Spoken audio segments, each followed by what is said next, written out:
Welcome back friends. Working capital assessment में जो हम अपने type of working capital products discuss कर रहे हैं पिछले काफ़ी लेक्चर्स में, तो आज उसमें हमारा जो प्रोडक्ट है वो रहेगा foreign currency term loan. Foreign currency term loan FCTL इसकी शॉर्ट फॉर्म है। तो फॉरेन करेंसी टर्म लोन का प्रोडक्ट आज हम अपने लेक्चर के अंदर कवर करने जा रहे हैं। तो ये लेक्चर मेरे को उम्मीद है ज़्यादा लेंथी नहीं रहने वाला, 20 से 25 मिनट, ये मैक्सिमम 30 मिनट्स के अंदर अंदर ये खत्म हो जाना चाहिए। तो जो आज का हमारा टॉपिक है वो फॉरेन करेंसी टर्म लोन पे है। जो नेक्स्ट लेक्चर हमारे जो नेक्स्ट संडे हम रिलीज करेंगे इंडिपेंडेंस डे वाले दिन, वो रहेगा हमारा करेंसी स्वैप्स के ऊपर। जी, करेंसी स्वैप्स भी एक अलग तरह का वर्किंग कैपिटल प्रोडक्ट है, ये थोड़ा यूनिक है, ज़्यादा आपको देखने को नहीं मिलेगा बैंकिंग में, बट ये एग्जिस्ट करता है। तो इसके बारे में हम पढ़ लेंगे, एक नॉलेज ऑब्टेन कर लेंगे कि ये प्रोडक्ट कैसे वर्क करता है, क्या क्या इसकी एडवांटेज होती है क्लाइंट्स को और बैंक को। तो आज का हमारा फोकस है FCTL के ऊपर, तो इसको हम स्टार्ट करते हैं आज। तो सबसे पहले तो हम देखते हैं कि फॉरेन करेंसी टर्म लोन के अंदर आज हम पढ़ने वाले क्या है, कि क्या चीज़ इसके अंदर हम स्टडी करेंगे। सबसे पहले तो जो हमारा मेन मोटिव होता है कि क्या मतलब है इसका, ये प्रोडक्ट क्या है, इसका क्या मीनिंग है, इसका क्या पर्पस है, कि क्यों ये प्रोडक्ट को बनाया गया, कौन ये प्रोडक्ट अवेल कर सकता है। ये वाली लोन फैसिलिटी हर एक के लिए तो अवेलेबल है नहीं, तो कौन सा पर्सन, कौन सा बोरोवर है जो इसको अवेल कर सकता है। वो बोरोवर FCTL ही क्यों अवेल करे, फॉरेन करेंसी टर्म लोन ही क्यों अवेल करे, वो नॉर्मल टर्म लोन अवेल क्यों ना करे, ये जानेंगे। इसकी रीपेमेंट कैसे होएगी। इस टर्म लोन को अगर हमने अवेल कर लिया, क्योंकि इसमें एक यूनिकनेस है कि ये फॉरेन करेंसी टर्म लोन है। देखिए, नॉर्मल टर्म लोन तो हम बहुत सुनते हैं, फॉरेन करेंसी टर्म लोन है, तो इसकी यूनिकनेस है। तो इसकी रीपेमेंट कैसे होगी, इसको पे कैसे करेंगे, ये समझेंगे आज। और जो सबसे लास्ट टॉपिक मैं आज जो डिस्कस करूंगा, जो मेरे सबसे मोस्ट इम्पॉर्टेंट पॉइंट रहेगा, या थोड़ा सा जिसके ऊपर मेरे को ज़्यादा टाइम लगेगा समझाने में, वो है कि कैलकुलेशंस अगर हमारे पास कोई और फॉरेन करेंसी की ऑब्लिगेशंस हो। इसके बारे में अभी ज़्यादा मत सोचिए, इसके बारे में मैं आपको समझाऊंगा। तो इसके बारे में जो मैं आपको समझाऊंगा ना, मैं आपको एक थॉट प्रोसेस दूंगा सिर्फ। देखिए, मैं इस चीज़ की एक्यूरेसी नहीं समझा पाऊंगा।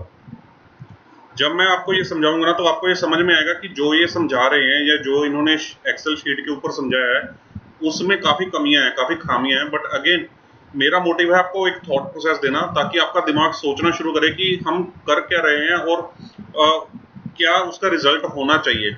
एक थॉट प्रोसेस आपके अंदर डेवलप जरूर हो जाएगी इस लेक्चर को सुनने के बाद। उसके बाद उसकी एक्यूरेसी कैसे लानी है, क्योंकि आपके अंदर एक थॉट आ गई, जब थॉट आ गई तो उसका सोल्यूशन आप अपने आप ढूंढ सकते हैं। वो आप जहां जहां जिस जिस बैंक में काम करेंगे, उसने अपना अपना एक तरीका अपनाया हुआ होगा कि इसको कैसे टैकल करना है इस सिचुएशन को।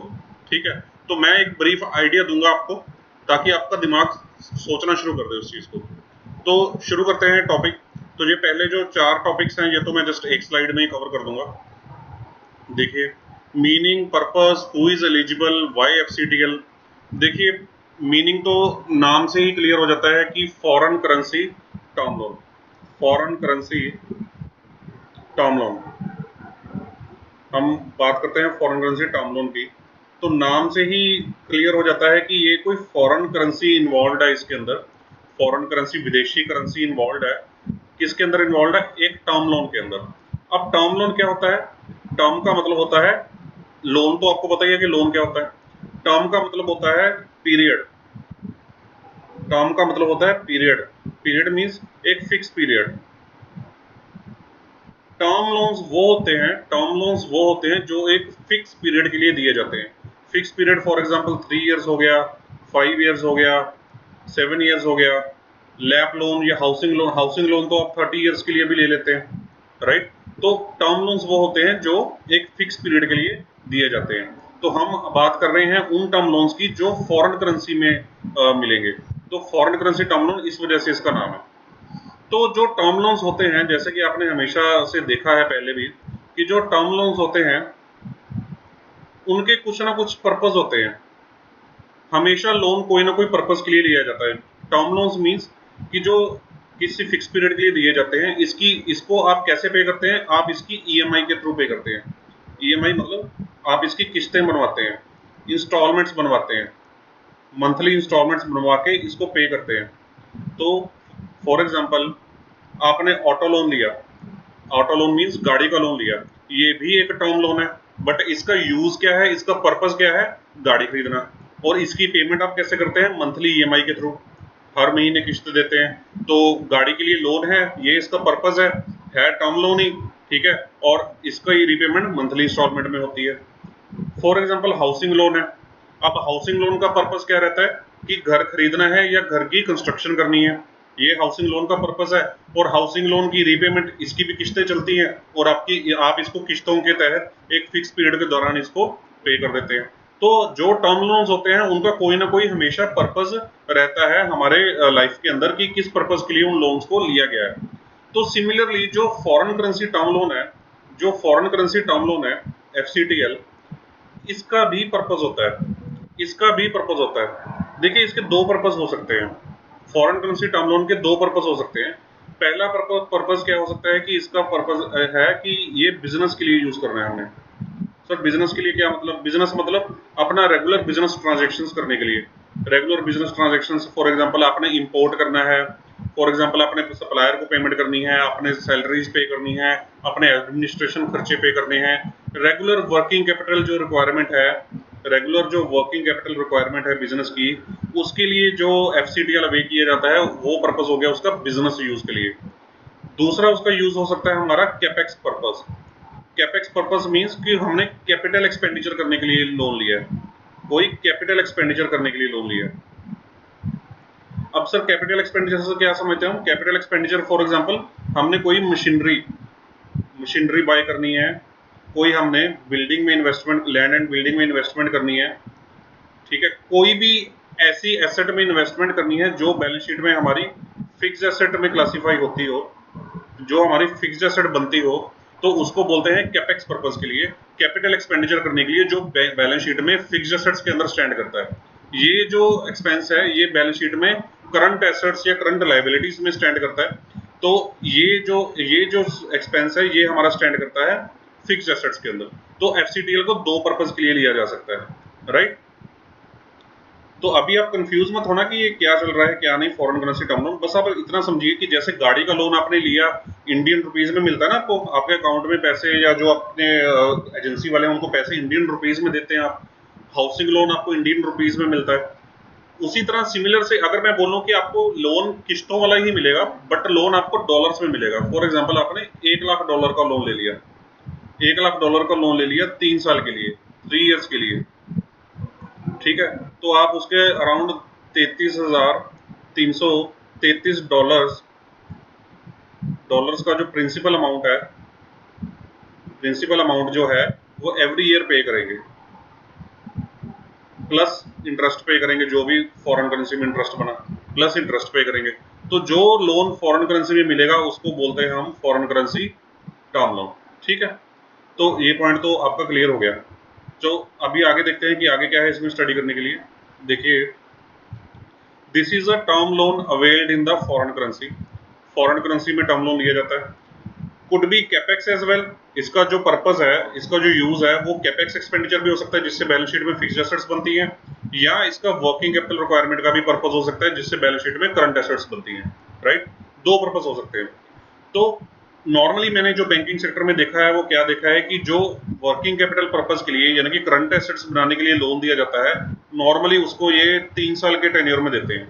जो FCTL है, फॉरेन करेंसी टर्म लोन, जैसे ऑटो लोन आप 5 साल के लिए लेते हैं, हाउसिंग लोन आप 30 साल तक के लिए ले लेते हैं, उसी तरह से जो फॉरेन करेंसी टर्म लोन है, अगर आपने वर्किंग कैपिटल बिजनेस पर्पस के लिए लिया है तो नॉर्मली ये 3 साल के लिए बैंक दे देता है। अगर आपने कैपेक्स पर्पस के लिए लिया है, तो बैंक आपके लिए ये 5 ईयर्स में दे देता है, ठीक है। तो इसमें एक सब्जेक्टिविटी ये है कि ये जो मैंने टेन्योर आपको बताया ये बैंक टू बैंक वेरी करता है, बट मैंने यूजली देखा कि इस तरह से ही टेन्योर इसका रहता है, बैंक टू बैंक वेरी करता है। कोई बैंक इससे ज्यादा टेन्योर भी देना चाहे दे सकता है, तो वो बैंक का अपना डिसीजन होता है कि बैंक किस हद तक जाना चाहता है। तो इसमें कोई रट्टाफिकेशन, कोई लर्निंग वाली बात नहीं है। लर्निंग वाली बात यह है कि आपको ये प्रोडक्ट समझ में आ जाए कि ऐसा भी प्रोडक्ट एग्जिस्ट करता है मार्केट के अंदर, ठीक है।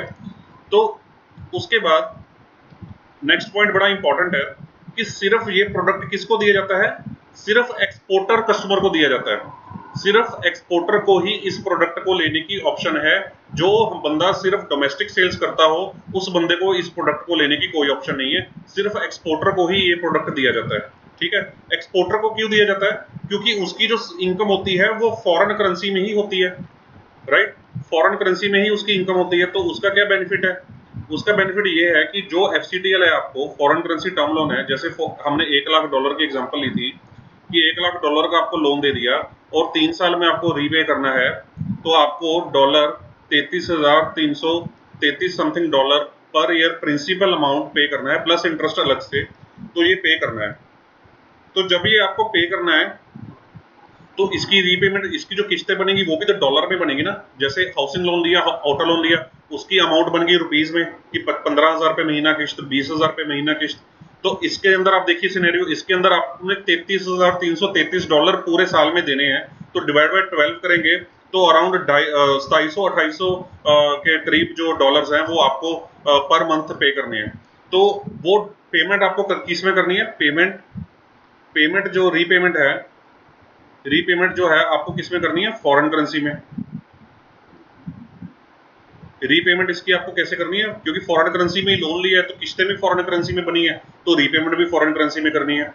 तो फॉरेन करेंसी में पेमेंट करने के लिए आपके पास फॉरेन करेंसी होनी भी तो चाहिए, फॉरेन करेंसी होनी भी तो चाहिए। तो फॉरेन करेंसी किसके पास होती है? एक्सपोर्टर के पास होती है फॉरेन करेंसी। एक्सपोर्टर फॉरेन में सप्लाई करता है, अमेरिका में उसने सप्लाई किया, उसको डॉलर्स आ गए, डॉलर्स उसने अपने अकाउंट में रख लिए, उन्हीं डॉलर्स को यूज करके इसने किस्त पे कर दी। तो ये प्रोडक्ट एक्सपोर्टर कस्टमर को दिया जा सकता है। आप इसमें सवाल करेंगे कि सर ये डोमेस्टिक को भी तो दिया जा सकता है। अगर डोमेस्टिक वाला पर्सन अगर मान लीजिए $1 लाख का लोन ले ले और उसको अगर $250 पर मंथ की किस्त पे करनी है, उसकी सारी डोमेस्टिक सेल्स है, तो वो अपनी डोमेस्टिक करेंसी को फॉरेन करेंसी में कन्वर्ट करा के इस तरह से पेमेंट कर दे? जी नहीं, बैंक इस चीज को बिल्कुल अलाउ नहीं करते। बैंक इस चीज को बिल्कुल अलाउ नहीं करते। वो करते हैं कि वो कह रहे हैं कि आप तो फिर इस तरह से बिल्कुल ही अपनी फॉरेन करेंसी के लोअर इंटरेस्ट का बेनिफिट उठा रहे हो गलत तरीके से, क्योंकि आप सारा धंधा डोमेस्टिक कर रहे हो, फॉरेन बिजनेस से आपका कोई ताल्लुकात नहीं है, कोई लेना देना नहीं है। तो आप सिर्फ ये इस तरह से, तो सारे ही बंदे जो डोमेस्टिक प्लेयर्स हैं, सारे ही लोग अपनी डोमेस्टिक फंडिंग को छोड़ के ये फॉरेन करेंसी टर्म लोन्स की फैसिलिटी डिमांड करने लग जाएंगे। तो ये चीज पॉसिबल नहीं है। तो इसलिए एक रिस्ट्रिक्शन रखी हुई है कि ये सिर्फ हम एक्सपोर्टर कस्टमर को ही देंगे ये वाला लोन, ठीक है। तो सवाल ये पैदा होता है कि कोई पर्सन इंडिया में जो नॉर्मल टर्म लोन्स मिलते हैं हमारे पास, या नॉर्मल जो फंडिंग मिलती है, वो उसको छोड़ के ये क्यों ले? भाई वो जो फंडिंग इंडिया में लोगों को मिलती है वो मिलती है, आप देखोगे 8-9% मिनिमम रेट ऑफ इंटरेस्ट पे। जो ये एफसीटीएल है ये आपको मिल जाता है अपना 4 से 5%, नॉर्मली 4 से 5% इंटरेस्ट रेट पे ये मिल जाता है आपको। तो रेट ऑफ इंटरेस्ट का बड़ा ज्यादा बेनिफिट रहता है इसके अंदर, तो इस वजह से लोग एफसीटीएल को अवेल करते हैं।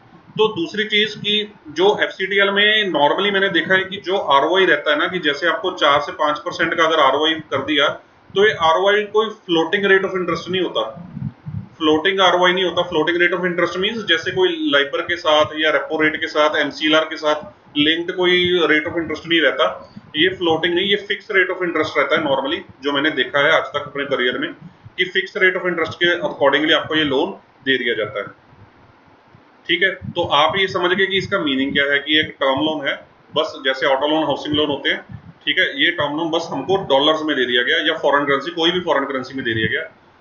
ऑटो लोन के साथ गाड़ी खरीदनी है, हाउसिंग लोन के साथ घर बनाना है, इसके साथ हम दो काम कर सकते हैं, या अपना बिजनेस का रेगुलर ऑपरेशन परफॉर्म करें, या बिजनेस में कोई फिक्स एसेट बनाए, मतलब या फिक्स एसेट बनाए या करंट एसेट बनाए। कौन एलिजिबल है? सिर्फ एक्सपोर्टर एलिजिबल है। वाई एफसीटीएल? एफसीटीएल लेना क्यों है? क्योंकि इसके अंदर लोअर रेट ऑफ इंटरेस्ट पड़ता है हमें। इंडियन रुपीज में कोई लोन उठाएंगे वो महंगा पड़ेगा। तो ये चारों सवालों के जवाब मैंने दे दिया आपको यहाँ पे। उसके बाद मैंने एक पॉइंट लिखा कि एफसीटीएल जो हमने डब्ल्यूसी पर्पज के लिए उठाया था, वो ओवरऑल एमपीबीएफ में होना चाहिए आपके टर्नओवर मेथड के अकॉर्डिंग। ये देखिए, ये बैंक्स की नॉर्मल कंडीशन है, ये बैंक टू बैंक वेरी कर सकती है ये कंडीशन। हो सकता है कि दूसरा बैंक इस कंडीशन को सामने वाला ना लगाए। मैंने जो एक दो बैंक्स में पता किया है वहां पे ये देखते हैं कि जो एफसीटीएल आपने वर्किंग कैपिटल पर्पज के लिए दिया है, जो टर्नओवर मेथड होता है नाइक कमेटी का, जिसमें हम कहते हैं कि टोटल सेल्स का 20% से ज्यादा हम वर्किंग कैपिटल का लोन नहीं देंगे, ये विद इन दैट 20% की लिमिट के अंदर होना चाहिए। ये विद इन दैट 20% की लिमिट के अंदर होना चाहिए, 20% ऑफ टर्नओवर की लिमिट के अंदर होना चाहिए। नॉर्मली ये मानते हैं, जबकि कैपेक्स वाले लोन, अगर कैपेक्स पर्पस है फिर ये रिस्ट्रिक्शन लागू नहीं होती। इसके अलावा देखिए बैंक टू बैंक और भी डिसीजन वेरी करते हैं कि वो आपके लिए ये भी डिसीजन लगा सकते हैं कि हम उन्हीं एक्सपोर्टर को फंड करेंगे जिनकी एक्सपोर्ट टर्नओवर 1 करोड़ से ज़्यादा हो, जिनकी एक्सपोर्ट टर्नओवर 2 करोड़ से ज़्यादा हो, कुछ भी ऐसी कंडीशन लगा सकते हैं। बट अगेन उसमें कोई लर्निंग नहीं है। लर्निंग सिर्फ इस चीज़ में है कि प्रोडक्ट का मीनिंग क्या है, ये प्रोडक्ट कैसे काम करता है, क्या कॉस्टिंग है इस प्रोडक्ट की। लर्निंग सिर्फ इसी चीज़ में है। बाकी तो बैंक टू बैंक जिस बैंक में भी काम करेंगे या जिस बैंक के साथ भी आपका लोन्स चल रहे हैं, आपका पोर्टफोलियो चल रहा है, उस बैंक से पता कीजिए। हर एक बैंक की अपनी पॉलिसी स्पेसिफिक हो सकती है, अलग अलग, राइट। तो हम अपने नेक्स्ट क्वेश्चन पे आ जाते हैं कि इसको रीपे कैसे करेंगे, एफसीटीएल को, इसकी पेमेंट कैसे करेंगे। देखिए मैंने आपको बहुत सारे 6-7 लेक्चर्स पहले एक ईईएफसी अकाउंट के बारे में समझाया था, exchange earner foreign currency account. एक जो अपने क्लाइंट्स को हम फॉरेन करेंसी में फॉरेन करेंसी में एक करंट अकाउंट खोलने की फैसिलिटी जो मिलती है उसको बोल देते हैं ईईएफसी अकाउंट। ये मैं आपको ऑलरेडी कुछ लेक्चर्स पहले क्लियर करवा चुका हूँ डिटेल में। तो ईईएफसी अकाउंट खोल दिया जाता है एक्सपोर्टर का। देखिए ये फैसिलिटी किसको मिलती है, एक्सपोर्टर को फैसिलिटी मिलती है, एक्सपोर्टर को ये फैसिलिटी मिलती है। उसका एक ईईएफसी अकाउंट खोल देता है बैंक। अगर ये ईईएफसी अकाउंट तभी खोलेगा अगर उसने एफसीटीएल लेना है। अगर एफसीटीएल के टाइम पे ये ईईएफसी अकाउंट खोलना मैंडेटरी हो जाता है। तो ईईएफसी अकाउंट उसका खोल दिया, राइट। तो ईईएफसी में क्या होएगा, जो एक्सपोर्टर की फॉरेन एक्सचेंज इनकम है, फॉरेन एक्सचेंज इनकम है उसकी, जो उसने फॉरेन में एक्सपोर्ट किया था, जो एक्सपोर्ट किया था उससे जो उसको फॉरेन करेंसी आनी है, जो उसको फॉरेन करेंसी इनवर्ड आनी है, ठीक है, तो वो फॉरेन करेंसी की इनवर्ड किस में क्रेडिट हो जाएगी, ईईएफसी अकाउंट में क्रेडिट हो जाएगी। फॉर एग्जांपल ये ईईएफसी अकाउंट है, ईईएफसी अकाउंट है क्लाइंट का। तो उसमें फॉर एग्जांपल बाय इनवर्ड, जैसे इनवर्ड उसको यूएसए से कोई मिस्टर डेविड से पेमेंट आ गई, मिस्टर डेविड से पेमेंट आ गई $50,000 की, $50,000 की पेमेंट आ गई। ये उसका बैलेंस कितना बन गया, $50,000 का, ठीक है। तो बैंक क्या करता है कि उसके अंदर एक एस्क्रो मार्क कर देता है, एस्क्रो मार्क कर देता है। एस्क्रो मींस एक लियन मार्क कर देता है। लियन मींस कब्जा डाल देता है, अपना कब्जा डाल देता है, अपना राइट डाल देता है, अपना हक डाल देता है उस अकाउंट के अंदर। क्या हक डाल देता है, अगर फॉर एग्जांपल जैसे मैंने आपको समझाया था कि अगर मान लीजिए $1,00,000 का आपने एफसीटीएल लिया 3 साल के लिए, तो आपको $33,333 पर ईयर पे करने हैं, प्लस इंटरेस्ट जो भी बनेगा वो पे करना है। तो फॉर एग्जांपल आपको जो मंथली आपकी ऑब्लिगेशन बन के आ रही है वो $3,000 पर मंथ की ऑब्लिगेशन बन के आ रही है। $3,000 पर मंथ की ऑब्लिगेशन आपकी बन के आ रही है। तो $3,000 पर मंथ की ऑब्लिगेशन का क्या मतलब हो गया कि आपको इंक्लूडिंग इंटरेस्ट और प्रिंसिपल ₹3,000 पर डॉलर की किस्त देनी है बैंक को। अब जैसे मान लीजिए 1 तारीख को 1 अगस्त 2021 को आपको ये पेमेंट आ गई $50,000 की और आपके अकाउंट में $50,000 पड़े हैं। तो बैंक क्या करेगा, बैंक इसमें से $3,000 का लियन मार्क कर देगा, $3,000 का लियन मार्क कर देगा कि भाई आप $47,000 यूज कर सकते हैं अपने अकाउंट में से, $3,000 आप यूज नहीं कर सकते। ये पहले ही उसके अंदर अकाउंट के अंदर बाय सॉफ्टवेयर, बाय अपने सिस्टम में एक लियन मार्क कर देगा $3,000 का। तो मान लीजिए अगर 2 अगस्त 2021 को अगर आपने बैंक को रिक्वेस्ट डाली कि भाई मेरे को $50,000 का विड्रॉल करना है, $50,000 का विड्रॉल करना है, तो वो आपको परमिट नहीं करेगा। तो वो आपको परमिट नहीं करेगा। वो परमिट आपको कितने करेगा, $47,000। तो जैसे फॉर एग्जांपल जो आपने विड्रॉ कर लिए वो $47,000 विड्रॉ कर लिए और $3,000 का यहाँ पे बैलेंस बच गया। तो फॉर एग्जांपल 5 अगस्त को आपकी किस्त लगती है, तो 5 अगस्त को टू एफसीटीएल रीपेमेंट करके आपकी $3,000 की किस्त चली गई और आपका बैलेंस यहाँ पे खत्म हो गया। तो ये सेम साइकिल चलता रहेगा। तो जैसे ही नेक्स्ट मंथ चढ़ेगा आपकी जो भी बैलेंस है यहाँ पे पड़ा होगा, उसमें से बैंक $3,000 का लियन मार्क कर लेगा और आपकी एफसीटीएल की रीपेमेंट बुक कर लेगा उसके अंदर। तो इस तरह से रीपेमेंट चलती है।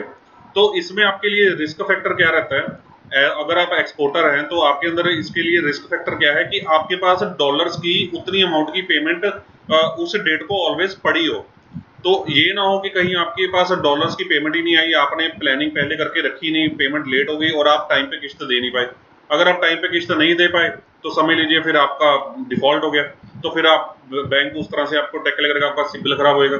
तो ये रिस्क फैक्टर रहता है कि if export payments are not received in time, if export payments are not received in time, ये एक रिस्क फैक्टर इसके अंदर जरूर हमेशा बना रहता है। तो अगेन ये आपको, आप अगर आप बैंकर हैं तो आप क्रेडिट मैनेजर हैं तो आप कस्टमर की एक्सपोर्ट पेमेंट्स की हिस्ट्री ट्रैक कीजिए लास्ट 1 ईयर की, कि भाई टाइम पे आ रही है कि नहीं आ रही, कोई दिक्कत तो नहीं लग रही।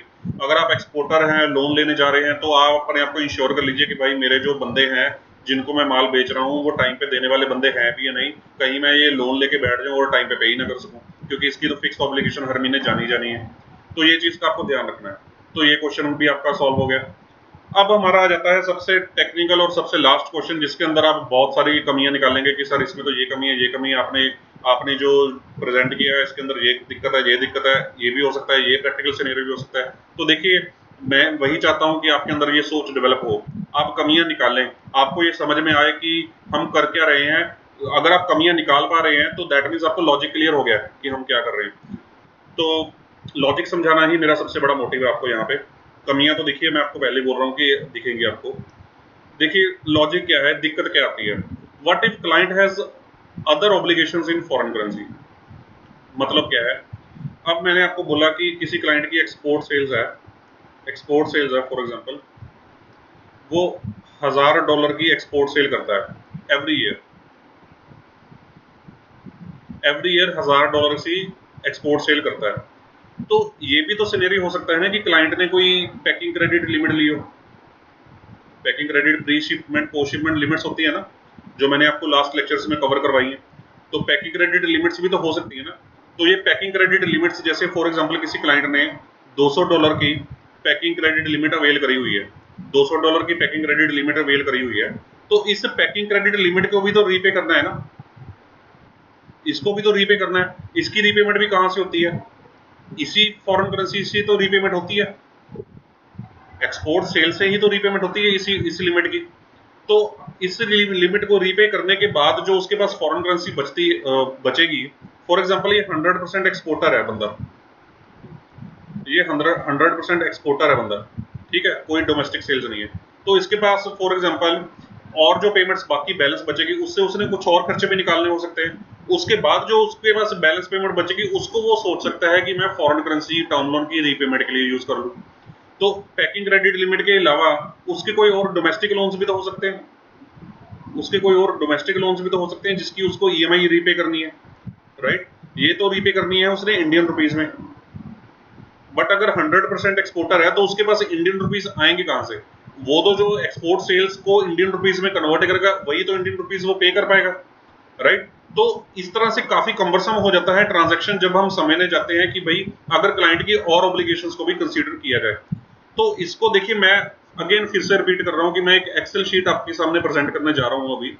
उस एक्सेल शीट में बहुत कमी है, मैं पहले बता देता हूं, मैंने खुद से बनाई है वो एक्सेल शीट। बट पर्पस आपको एक समझ में आना चाहिए कि हम कर क्या रहे हैं, एक लॉजिक आपके अंदर क्लियर हो जाएगा कि उसके बाद कमियां आप खुद से दूर कर सकते हैं। आप एक्सेल के एक्सपर्ट हैं, एक्सेल सीख उसके अंदर कमियां खुद दूर कर सकते हैं, या आप अपने बैंक में जाके वहां पे देख सकते हैं कि वो किस तरह से उसको करेक्ट करके प्रेजेंट कर रहा है। तो आपको अब फोकस करना है एक्सेल शीट के अंदर, ध्यान से देखिएगा एक्सेल शीट को। अब देखिए मैंने आपके लिए एक एक्सेल शीट बनाई है यहाँ पे, अब एक एक्सेल शीट बनाई है, आपको इसको अब ध्यान से समझना पड़ेगा एक्सेल शीट को। देखिए सबसे पहले क्या है यहाँ पे, देखिए मैंने बनाया है कि ए कॉलम है, ए रो है सॉरी, उसके अंदर है एक्सपोर्ट सेल्स।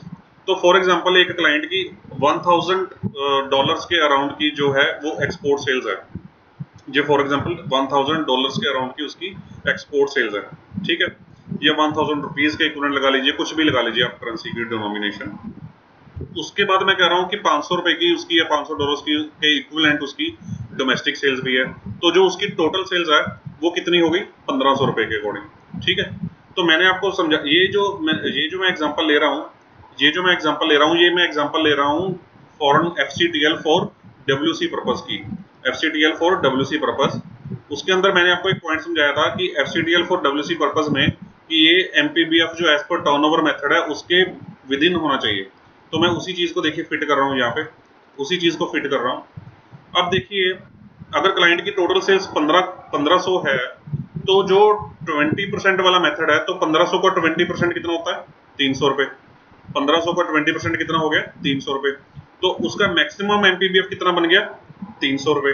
ठीक है, तो उसके बाद मैं बोलता हूं कि उसने जो अदर लोन फैसिलिटीज ली हुई हैं ऑलरेडी, देखिए अदर लोन फैसिलिटीज में जैसे सीसी है, ओडी है, पैकिंग क्रेडिट है, बायर्स क्रेडिट है, वर्किंग कैपिटल डिमांड लोन है, कुछ भी लगा लीजिए, जो एनी अदर उसकी फैसिलिटीज अवेलेबल हैं वो उसने 2 करोड़ की उठा रखी है फैसिलिटीज। 3 करोड़ का उसका मैक्सिमम एमपीबीएफ बनता है और उसने 2 करोड़ की अदर फैसिलिटीज ऑलरेडी अवेल करी हुई है 1500 रुपए की टर्नओवर के ऊपर। तो उसके पास गैप कितना है अभी यहाँ पे? 300 माइनस 200। देखिए विद इन द एमपीबीएफ होना चाहिए ना, मैंने आपको बताया कि 300 है मैक्सिमम उसका एमपीबीएफ, 200 की उसकी ऑलरेडी फैसिलिटीज चल रही हैं, तो जो मैक्सिमम एफसीटीएल वो कितना ले सकता है मैक्सिमम साइड पे? 100 का, 100 रुपए का मैक्सिमम ले सकता है, ताकि 200 प्लस 100 यानी कि 200 प्लस 100 कितने हो गए? 300। तो ये विद इन द 20% एमपीबीएफ आपके आ जाए। ठीक है, तो ये इस तरह से इनको मैंने, आप पॉज करके थोड़ा सा और डिटेल में देख सकते हैं, इस तरह से मैंने इनको प्रेजेंट किया है यहाँ पे और फॉर्मूलाज लगाए हुए हैं यहाँ पे। उसके बाद मैं बोलता हूँ कि क्लाइंट का जो बिजनेस का ऑपरेटिंग साइकिल है वो 90 डेज का ऑपरेटिंग साइकिल है। तो ऑपरेटिंग साइकिल मैं आपको ऑलरेडी क्लियर करवा चुका हूँ। उसका जो साइकिल है बिजनेस का, कि जो स्टॉक डेटर्स और क्रेडिटर्स है, जो कैश टू कैश रियलाइजेशन होने में उसको जो 90 डेज का टाइम लगता है, 90 डेज का अगर टाइम लगता है तो टोटल उसको पूरे साल में कितनी रोटेशंस करता है?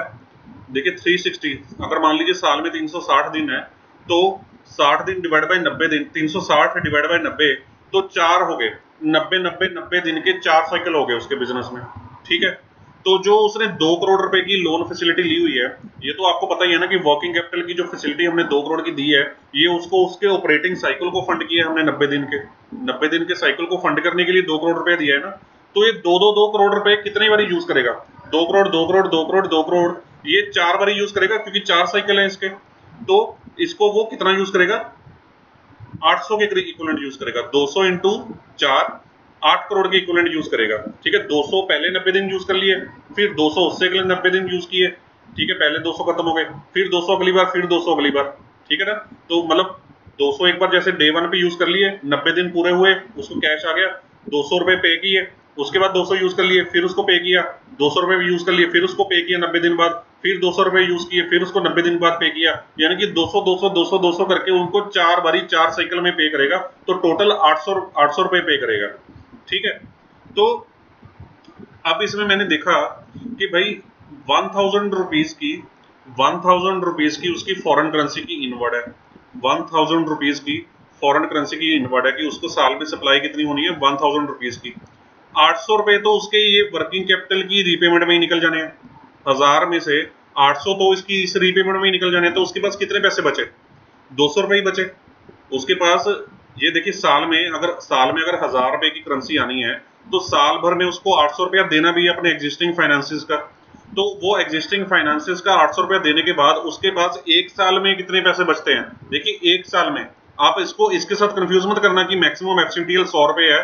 ये जो 100 रुपए है ये तो टोटल उसकी एलिजिबिलिटी है 3 साल के लिए।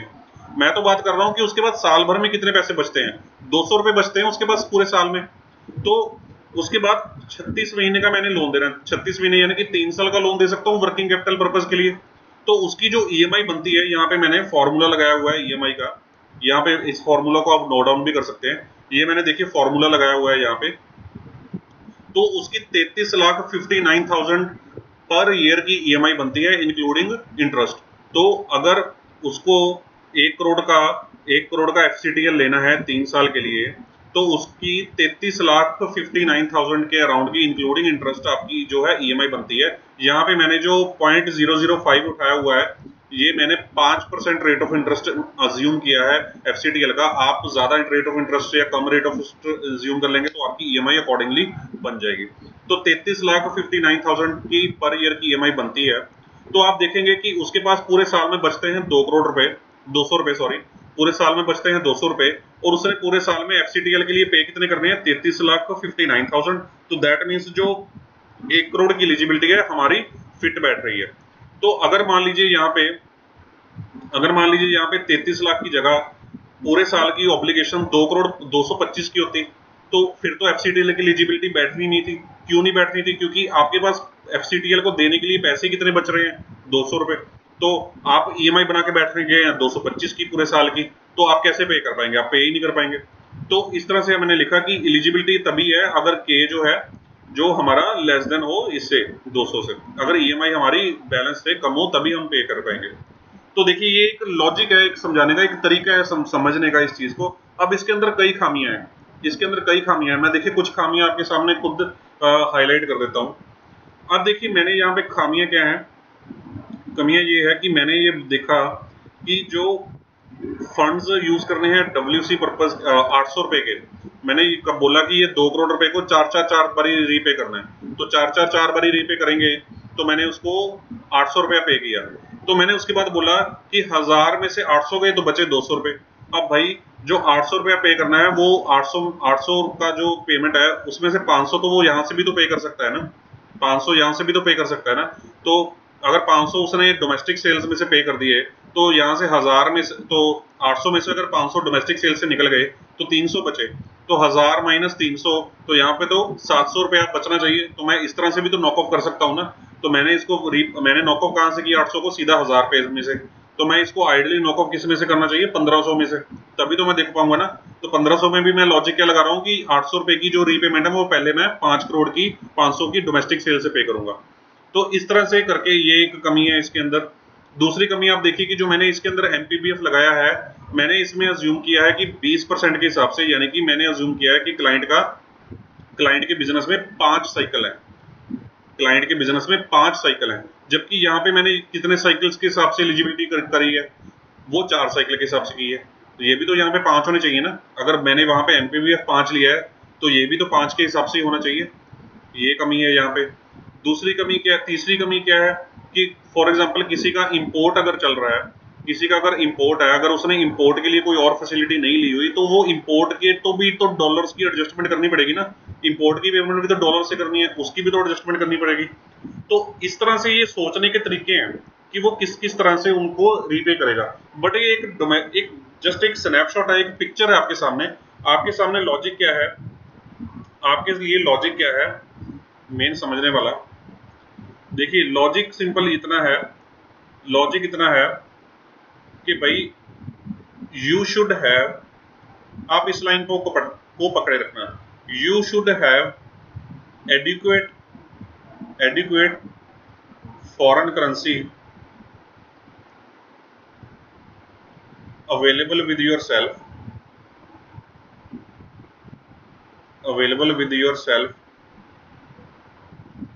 after repayment of all the obligations, all the debts, obligations, जो भी आपको, चाहे लोगों की सैलरी है, कोई सप्लायर्स की पेमेंट है, सारी डेट्स ऑब्लिगेशंस पे करने के बाद जो आपके पास फॉरेन करेंसी बचे, फॉरेन करेंसी जो आपके पास सेव हो, वो शुड बी इनफ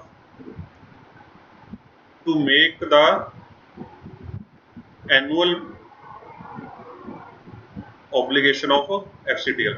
जो एफसीटीएल का आपने साल भर में इंक्लूडिंग इंटरेस्ट पे करना है, आपके पास फॉरेन करेंसी उतनी बची होनी चाहिए ताकि वो उस ऑब्लिगेशन को, एनुअल ऑब्लिगेशन को मीट कर पाए।